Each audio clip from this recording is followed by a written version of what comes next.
They have recovered human remains as they recover the wreckage of that. Debris from the Titan submersible disaster. $500,000 for the search and rescue operation. A Coast Guard spokesperson would not provide us a number.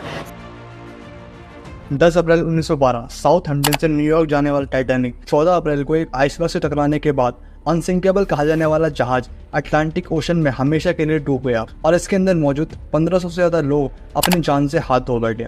और इस भयानक accident के 73 साल बाद 1 सितंबर 1985 में US और France की joint expedition को टाइटैनिक शिप का मलबा मिला। इस सर्च ऑपरेशन में मौजूद रॉबर्ट और उनकी टीम को ये मलबा न्यूयॉर्क सिटी से 1500 किलोमीटर दूर अंटार्कटिक ओशन में करीब 12,500 फुट की गहराई में समुद्र के बॉटम पे मिला। और रैक के मिलने के बाद से ही टाइटैनिक स्टोरी का इंटरेस्ट लोगों के बीच दोबारा से जानने लगा। इस डिस्कवरी के बाद ही कई सारे एक्सपेडिशंस लॉन्च किए गए इस रैक को देखने के लिए। यहाँ तक कि टाइटैनिक मूवी के डायरेक्टर जेम्स कैमरॉन भी खुद 33 बार इस रैक को देखने जा चुके हैं। और इसी रैक को देखने के लिए 18 जून 2023 में सुबह 9:30 बजे 5 लोग टाइटन नाम के सबमर्सिबल में बैठ के समुद्र में डुबकी लगाते हैं। ये एडवेंचर टूर पूरे 2 घंटे लंबा था, जिसके लिए इसमें बैठे हर एक आदमी ने 2 करोड़ रुपए खर्च किए हैं।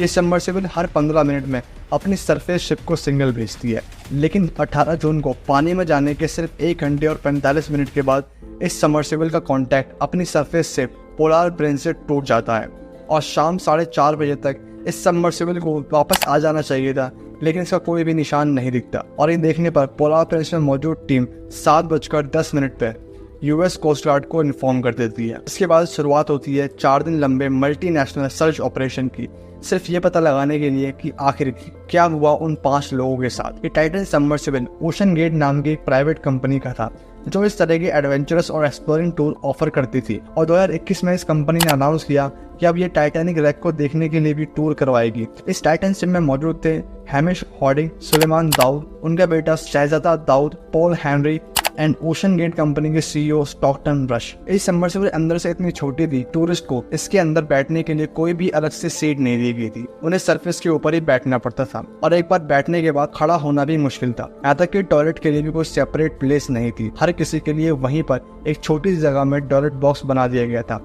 सर्च ऑपरेशन के लिए प्लेन, शिप्स और आरओवीज यानी कि रिमोट ऑपरेटेड व्हीकल्स का इस्तेमाल किया गया। ये एक तरह के रोबोट्स होते हैं जो समुद्र की गहराई में यहाँ तक कि उसकी बॉटम तक पहुंच सकते हैं बिना किसी दिक्कत के। और इन्हें ऑपरेट करने के लिए एक रिमोट का इस्तेमाल करा जाता था और इन्हें समुद्र की सरफेस से ही ऑपरेट किया जा सकता था बहुत ही आसानी के साथ। ये सर्च ऑपरेशन इतना मुश्किल इसलिए था क्योंकि टाइटन में सिर्फ 4 दिन की ऑक्सीजन ही बाकी थी और उन्हें ढूंढने के लिए पूरे 26,000 किलोमीटर स्क्वायर का एरिया बाकी था। इन जहाज़ों के अंदर सोनार को भी डिप्लॉय किया गया ताकि समुद्र के अंदर ढूंढने में आसानी हो सके। इस सर्च ऑपरेशन के दौरान जहाज में लगे सोनार्स को कुछ नॉइजेस भी सुनाई दी और फाइनली 22 जून को एक कैनेडियन आरओवी जो कि ओशन के बॉटम पे मौजूद था, उसे टाइटैनिक से 490 मीटर दूर कुछ मलबा मिला। इसे देखकर ये कंक्लूजन निकाला गया कि सबमर्सिबल पानी के अंदर हाई प्रेशर की वजह से इम्प्लोड करेगी। इम्प्लोड का मतलब होता है कि फटना, लेकिन इसमें फर्क ये है कि फटने के दौरान फोर्स बाहर की तरफ नहीं बल्कि अंदर की तरफ लगती है। और ये भी कंक्लूजन निकाला गया कि जो आवाजें सोनार को सुनाई दी थी वो आवाजें टाइटन शिप्स की नहीं थी। लेकिन आखिर ये एक्सीडेंट हुआ कैसे, इसके पीछे गलती किसकी है, आइए समझते हैं।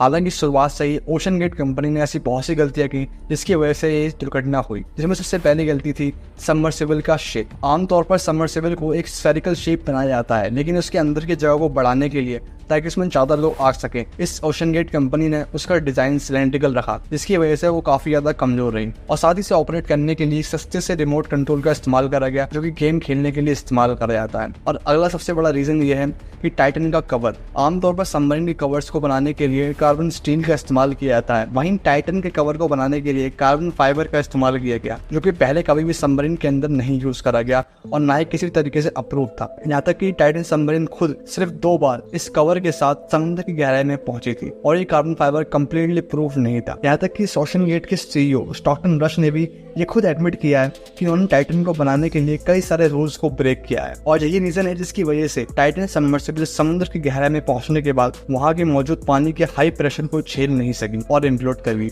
आपका इस बारे में क्या कहना है, अपने प्राइवेट कमेंट करके जरूर बताएं। अगर आपको वीडियो कुछ भी नया सीखने को मिला तो वीडियो को लाइक कर दीजिए और चैनल को सब्सक्राइब कर दीजिए। मिलते हैं वीडियो के लिए, बाय।